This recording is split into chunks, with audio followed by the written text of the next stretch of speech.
स्वागत नहीं करोगे हमारा। So welcome everyone, this is Aakash Kandai and I hope everyone of you is doing absolutely amazing. तो सुनो ना, मैं क्या कह रहा हूं आपके लिए। एग्जाम नजदीक आ रही है, रिवीजन का समय आ चुका है सर। तो अब दिक्कत ये होती है कि एफआर को कितने समय में रिवाइज करें, कौन से टॉपिक को कितना टाइम दे, सीक्वेंस क्या होना चाहिए, है ना। तो ये सब प्लानिंग चिंता क्यों करते हो, मैं तुमको करवा के दूंगा। हाँ, पढ़ाई तुमको करनी पड़ेगी, ठीक है। तो आपके लिए इस वीडियो के अंदर मैं लाया हूं एफआर का शानदार प्लानर। और यहां टेंशन मत लो, जिसकी प्रिपरेशन थोड़ी सी वीक है उसके लिए मैं एक अलग प्लानर लाया हूं। जिसकी प्रिपरेशन स्ट्रांग है, एफआर अच्छे से किया हुआ है, सेकंड रिवीजन में मूव हो रहे हैं, उसके लिए भी मैं अलग प्लानर लाया हूं। तो दो प्लानर बताऊंगा, कौन से बच्चे को कौन सा प्लानर यूज करना है वो भी बताऊंगा। और ये प्लानर आपको नोट डाउन करने की जरूरत नहीं है, मैंने आपके लिए ऑलरेडी पीडीएफ रेडी रखा हुआ है, टेलीग्राम चैनल से आपको मिल जाएगा। तो ये वीडियो देखने के पहले सबसे पहले सब्सक्राइब के बिना देखा वीडियो ना मुन्ना ना पाप लग जाता है भाई साहब, ठीक है। तो सबसे पहले करना सब्सक्राइब, उसके अलावा वीडियो पसंद लाइक जरूर करना। और ये प्लानर डिस्क्रिप्शन बॉक्स में टेलीग्राम चैनल का लिंक है, वहां से आप डाउनलोड कर सकते हो दोनों के दोनों प्लानर, ठीक है। अब प्लीज वीडियो को लास्ट तक सुनना ताकि आपको समझ सके इसको यूज कैसे करना है और आपके लिए कौन सा प्लानर सूटेबल है। जानबूझ के दो प्लानर लेकर आ आपके लिए, ठीक है। सबसे पहले ये जो है ये 8 डेज प्लानर, ठीक है। दिस इज 8 डे प्लानर, जिधर अपन एफआर को 8 दिन में रिवाइज करेंगे, ठीक है। अब ये किसके लिए सूटेबल है, अगर आपके शायद बोथ ग्रुप है, बहुत टाइम कंस्ट्रेंट है, प्लस आपने एफआर का ऑलरेडी फर्स्ट रिवीजन कर लिया है, मतलब आप अभी सेकंड रिवीजन में आए हो, तो 8 डेज में हो जाएगा। उसके अलावा या फिर आपने अभी क्लासेस लेटेस्ट की है, लेटेस्ट में क्लासेस कंप्लीट किया होता है ना, कभी कभी आपने वो फास्ट ट्रैक बैच अभी रिसेंटली लिया था, अभी हुए 1 महीने से कम हुआ है। तो अभी अगर आपका लेटेस्ट माइंड में सब कुछ फ्रेश है, ठीक है, तो आप इस कैटेगरी में आ सकते हो। टाइम का कंस्ट्रेंट वगैरह जो भी है, बेचारे बोथ ग्रुप के पास, बोथ ग्रुप वाले बच्चे के पास नहीं होगा 12 दिन देने के लिए भी एफआर को, तो ये प्लानर आप यूज कर सकते हो। But of course provided this is the scenario with you. Plus इस प्लान की खास बात क्या है, यहां आप दिन में एक नहीं 2 सब्जेक्ट पढ़ोगे, 10 घंटा एफआर को देना, 3 घंटा बाकी सब्जेक्ट को देना, अदर सब्जेक्ट में आप ऑडिट पकड़ सकते हो।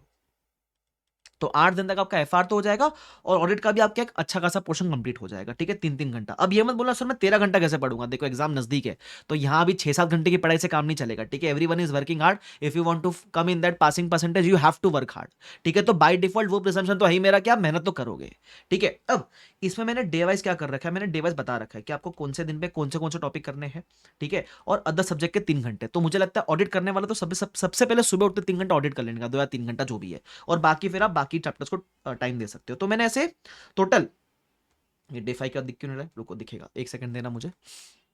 हाँ देखो मैजिक आ गया। हाँ, तो डे 5 के बाद देखो मैंने ऐसे 8 डेज तक दे रखा है, ठीक है। और लास्ट 8th डे पे मैंने मॉक टेस्ट का भी समय दे रखा है, और मॉक टेस्ट देने के बाद आप खुद भी इवैल्यूएट कर सकते हो कि आपने कहाँ गलती करी। मॉक टेस्ट देना है तो आईसीआई का मॉक टेस्ट दे, तो बेस्ट मॉक टेस्ट है मुझे लगता है, ठीक है। अभी तक मेरे ख्याल से मॉक टेस्ट पेपर रिलीज भी हो गया, आपका टाइम का एक मॉक टेस्ट दे, तो खुद ही इवैल्यूएट करना, चेक करना कहाँ गलती कर रहे हो। अच्छा, अब इसमें भी ये भी पॉसिबल है कि कभी कभी ऐसा होता है यार, जैसे मैंने आपको इतना टॉपिक दे दिए, आपका कोई टॉपिक नहीं हो पाया फॉर एग्जाम्पल, कोई बात नहीं, मार्क करके रखो, उसको आप 9th डे पे कर लेना, 1 day you can keep a spare, ठीक है। जैसे फॉर एग्जाम्पल इस दिन पे आपका ये टॉपिक नहीं हो पाया, कोई बात नहीं, स्पेयर में रखो, 9th डे पे कर लेना उसको, ठीक है। तो ऐसे करके, और मैंने बताया भी है, आप चाहो तो, अच्छा एफआर को आपको 8 डेज नहीं देना, आप चाहो तो 7 डेज भी दे सकते हो, बट फिर अदर सब्जेक्ट निकाल देना, पूरा 13 घंटा एफआर करोगे तो 6 से 7 दिन में आपका एफआर भी हो जाएगा। उसके अलावा ये प्लानर उनके लिए ज्यादा सूटेबल है, जैसे मैंने बताया, जो ऑलरेडी सेकंड डिवीजन करने वाले हैं या फिर क्लासेस अभी रिसेंटली की थी, ठीक है। अब जब आप एफआर को रिवाइज करोगे ना, एक मेरे तरफ से bonus tip, do writing practice of questions. मैं जानता हूं आप सारे क्वेश्चन की लिख के प्रैक्टिस नहीं कर सकते, बट जो एटलीस्ट ढंग के क्वेश्चन है, बड़े क्वेश्चन है, प्रैक्टिकल क्वेश्चन है, उसके तो कर सकते हो ना। There is no replacement of writing practice, please do it, ठीक है, ध्यान रखना। उसके अलावा 3 अटेम्प्ट की आरटीपी जरूर करके जाना, मतलब मुझे लगता है आप कितने भी क्वेश्चन बैंक कर लो, जो भी कर लो, 3 अटेम्प्ट की आरटीपी, जब भी आपका अटेम्प्ट है उसके पिछले 3 अटेम्प्ट की आरटीपी जरूर करनी है आपको, ठीक है, ध्यान रखना। ओके, तो ये आपका 8 डे प्लानर हो गया।